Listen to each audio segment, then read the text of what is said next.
2024 সালের জানুয়ারিতে খাগড়াছড়ির চেঙ্গি ও মাইনী নদীর 58 কিলোমিটার অংশ খনন কাজ শুরু হয়। মাইনী নদীর ইরানছড়ি হতে লংগদু মুখ পর্যন্ত প্রায় 23 কিলোমিটার ও চেঙ্গি নদীর মহালছড়ি হতে নানিয়ারচর পর্যন্ত প্রায় 35 কিলোমিটার খনন করা হবে।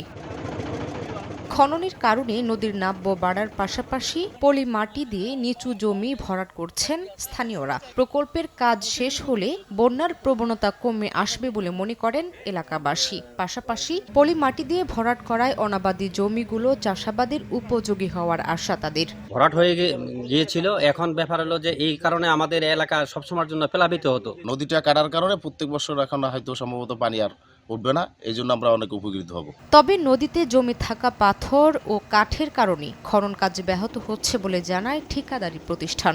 এদিকে চলতি বছরের জুনে প্রকল্পের কাজ শেষ হওয়ার কথা থাকলেও এখন পর্যন্ত হয়েছে মাত্র 25 ভাগ। নদী খননের পাশাপাশি প্রায় 70 কিলোমিটার চর অপসারণের উদ্যোগ নেওয়ার কথা জানায় পানি উন্নয়ন বোর্ড। ইতিমধ্যে বাস্তবায়িত ড্রেজিং কাজের ফলে নদী তার নাব্যতা ফিরে পেয়েছে এবং কৃষকেরা সেচের সুবিধা পাচ্ছেন এবং শুষ্ক মৌসুমে নৌ চলাচল স্বাভাবিক থাকবে। চেঙ্গি ও মাইনী নদী খনন প্রকল্পের ব্যয় ধরা হয়েছে 250 কোটি টাকা। সময় সংবাদ, খাগড়াছড়ি।